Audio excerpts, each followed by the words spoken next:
یہ سورۃ البروج جو ہے یہ خاص واقعے کی طرف اس میں اشارہ ہے.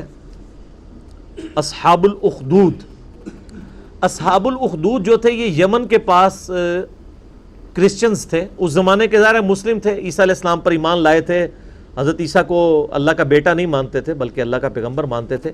نبی علیہ السلام کی پیدائش سے تقریباً 40 سال پہلے کا یہ واقعہ ہے. لیکن اہل عرب اس واقعے سے واقف تھے کہ ایسا واقعہ ہوا تھا کہ یمن میں ایک بادشاہ نے توحید کی دعوت قبول کرنے کی پاداش میں اہل ایمان کو بہت بڑے بڑے گڑھے کھود کر ان میں آگ جلا کے زندہ جلایا تھا. سر تکلیفوں سے تو گزرنا پڑتا ہے. جو پرسیکیوشن کرسچنز کی ہوئی ہے نا کئی سو سال تک، آپ سوچ نہیں سکتے کن تکلیف سے گزرنا پڑا ہے. اللہ پہ ایمان لانا کوئی آسان کام تو نہیں ہے. تو یہ اصحاب الاخدود کے واقعے سے یہ لوگ واقف تھے، تو اس کا ذکر اس میں آ رہا ہے. اس کی ڈیٹیلز آپ کو صحیح مسلم میں بالکل اینڈ پہ جا کے ملیں گی. اصحاب اخدود کا پورا ایک واقعہ ہے کہ یہ بادشاہ کون تھا. صحیح مسلم شریف میں ایک بڑی ڈیٹیل حدیث ہے. میں نے 4 لیکچرز دیے تھے معجزات، کرامات، استدراج کے اوپر، مسئلہ نمبر 131 ABCD.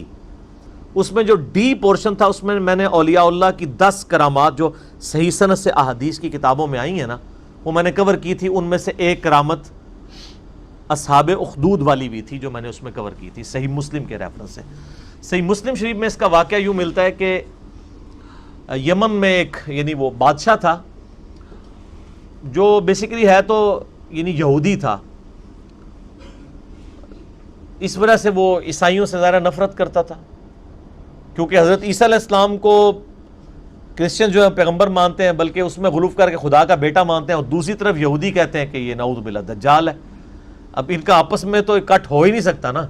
ایک شخصیت جو ایک طبقے کے لیے خدا کے درجے پہ فائز ہو اور دوسرا اسے جو ہے نعوذ باللہ دجال اور پتہ نہیں کیا کیا الفاظ استعمال کرتے ہوں، تو ان کا آپس میں کٹ تو ہو نہیں سکتا.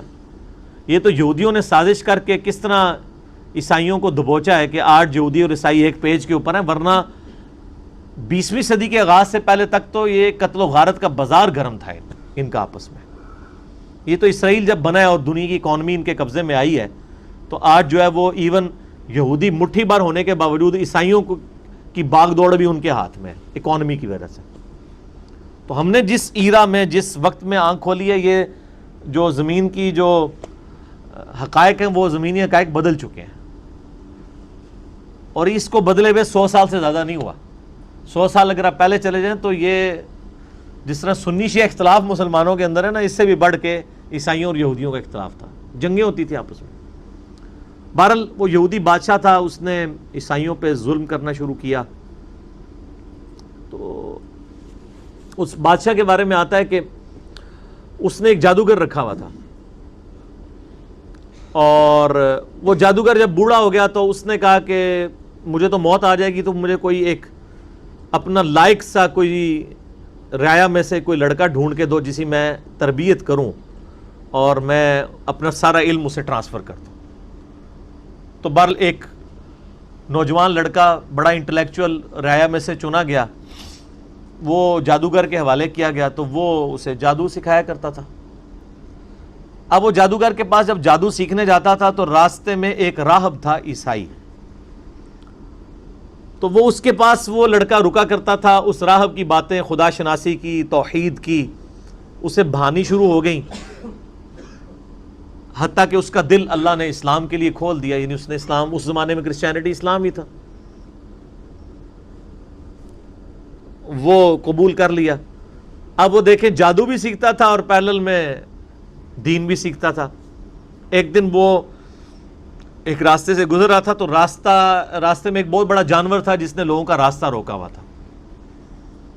تو اس نے ایک چھوٹا سا پتھر اٹھایا زمین سے اور اس نے کہا کہ اے اللہ، اگر تیرے نزدیک جادوگر کا مذہب مردود اور اس عیسائی راہب کا مذہب مقبول ہے تو اس چھوٹے سے پتھر سے اس جانور کو ہلاک کر دے. ظاہر یہ کرامت ہی ہونی تھی، ایک پتھر سے آپ اتنے بڑے جانور کو. تو اس نے پتھر پھینکا تو وہ مر گیا. تو وہ پھر راہب کے پاس آیا تو راہب نے کہا کہ تم تو اب مستجاب الدعوات ہو گئے ہو، تو اب تم پہ اللہ کی طرف سے تکلیفیں بھی شروع ہو جائیں گی. اور جب کوئی ایسی صورتحال بنے تو تم نے میرا نام ظاہر نہیں کرنا. ظاہر ہے پھر مجھے بھی رگڑا لگے گا بیچ میں. جان بچانے کے لیے ایمان چھپانا جائز ہے.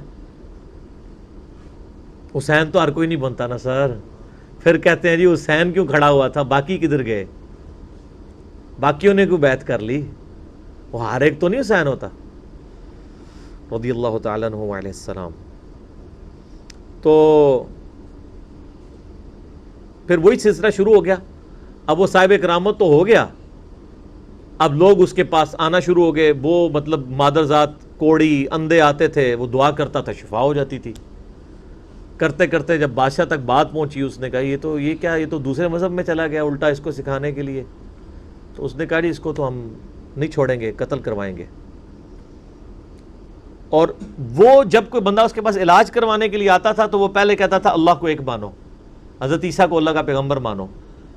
تو ظاہر ہے یہاں بھی آپ کو پتہ ہے لوگ حنفی ہوتے ہیں, جب طلاق ہو جاتی ہے تو اہل حدیث اسٹامپ پیپر پہ لکھواتے ہیں میں اہل حدیث ہوتا ہوں, تو وہ کہتے ہیں ٹھیک ہے اب بیوی بھی واپس مل گئی آپ کو. حالانکہ وہ اہل حدیث اتنی دیر کے لیے ہوتے ہیں جتنی دیر کے لیے انہوں نے وہ بیوی باہر نکل کے اہل حدیثوں کو گالیاں نکال رہے ہوتے ہیں, لیکن اہل حدیثوں کو پھر بھی عقل نہیں آتی ہے. اب عقل نہ ہے تو انسان کیا کرے. حالانکہ یہ فتوی غلط ہے, میں اہل حدیث کے ساتھ ایگری نہیں کرتا ہوں 3 طلاق کے مسئلے میں. امت کا اجماع ہے کہ ایک مجلس کی 3 طلاقیں 3 ہیں.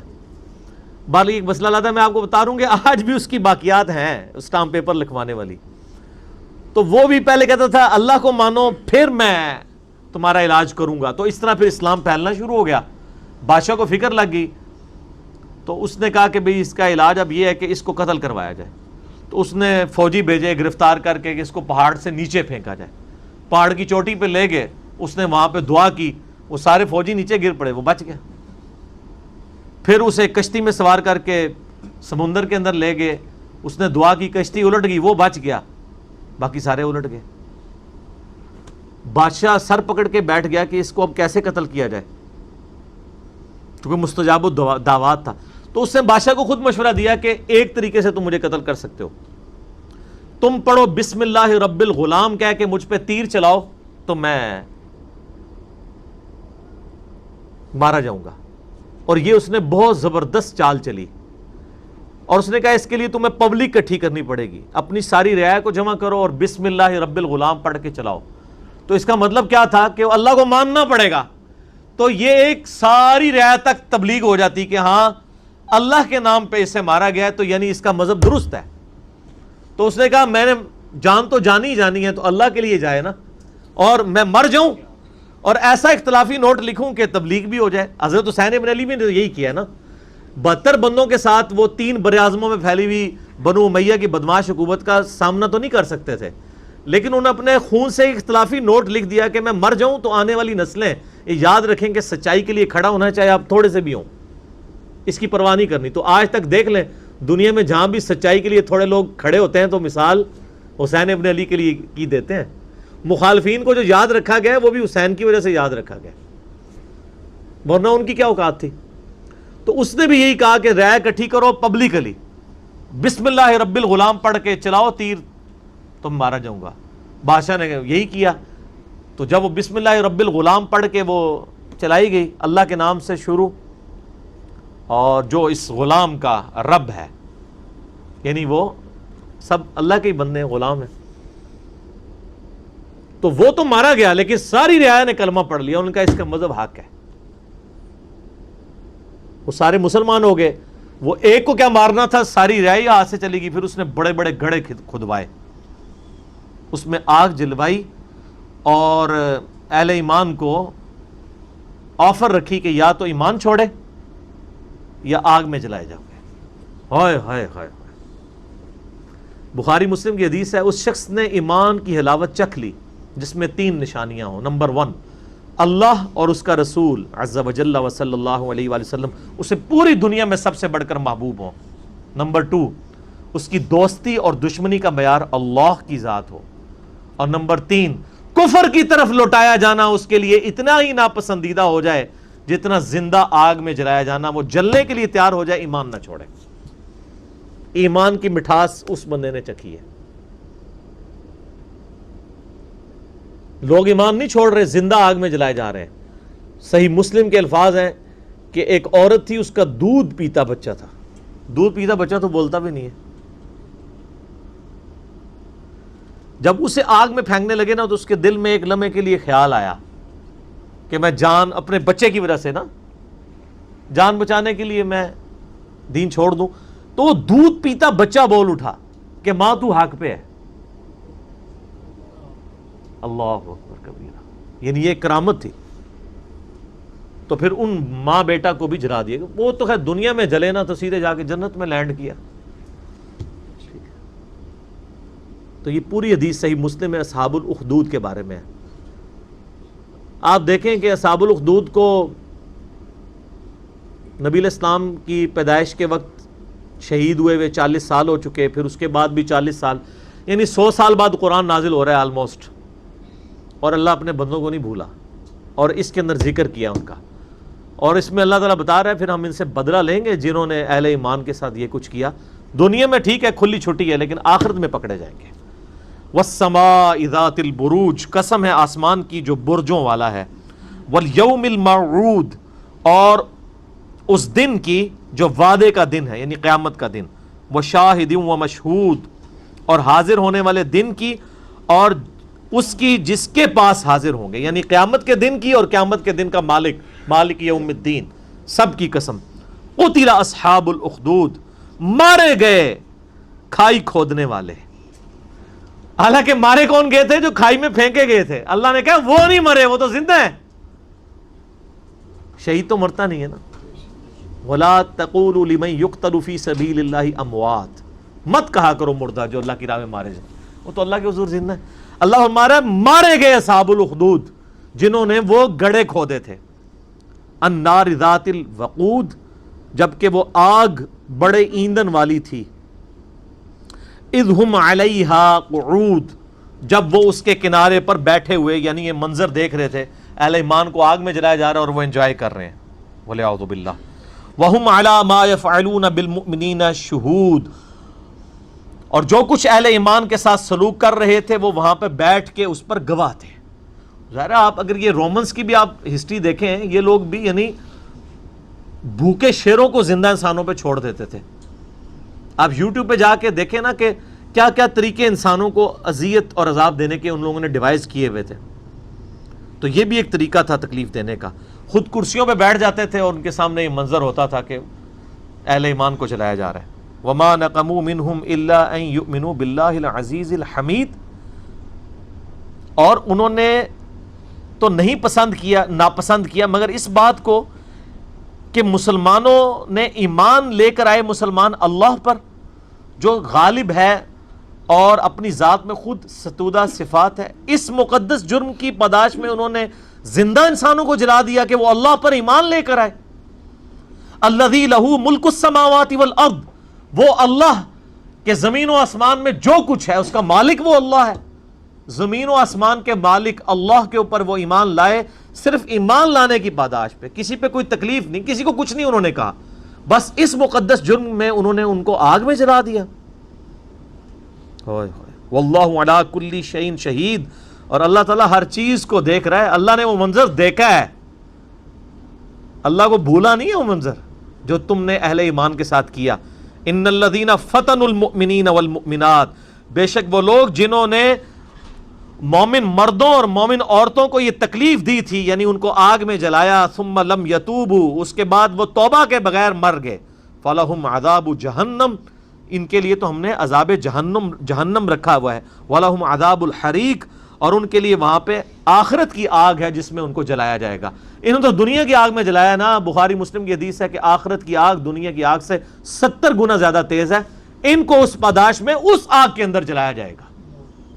اللہم اجرنا من النار, آمین. ان الذین آمنوا وعملوا الصالحات, بے شک وہ لوگ جو ایمان لائے اور انہوں نے نیک اعمال اختیار کیے. لہم جنات تجری من تحتها الانہار, ان کے لیے تو ایسی جنتیں ہیں جن کے نیچے نہریں بہتی ہوں گی. ذالک الفوز الکبیر, یہ ہے سب سے بڑی کامیابی. دنیا میں تو وہ ناکام ہو گئے جن کو ان گڑھوں میں ڈالا گیا. ایک ماں ہی سمجھ سکتی ہے کہ اس کو اپنے بچے سمیت مار دیا جائے, اس سے اس کی زندگی چھین لی جائے, اس کے بچے کی بھی زندگی چھین لی جائے. تو دنیا میں تو بظاہر وہ ناکام ہے، لیکن اللہ فرما رہے ہیں وہ سب سے بڑی کامیابی پہ فائز ہو گئے، کیونکہ آخرت کی زندگی ہمیشہ کی ہے، دنیا کی زندگی تو عارضی ہے۔ ان بطش ربک لشدید، بے شک تیرے رب کی پکڑ بڑی شدید ہے۔ یہ دنیا میں تو کوئی شخص کسی شخص کو ایک دفعہ ہی موت دے سکتا ہے نا، اور اللہ تعالیٰ لاکھوں دفعہ زندہ کر کے لاکھوں دفعہ موت دینے پر قادر ہے۔ اللہ کی پکڑ سے کون بچ سکتا ہے؟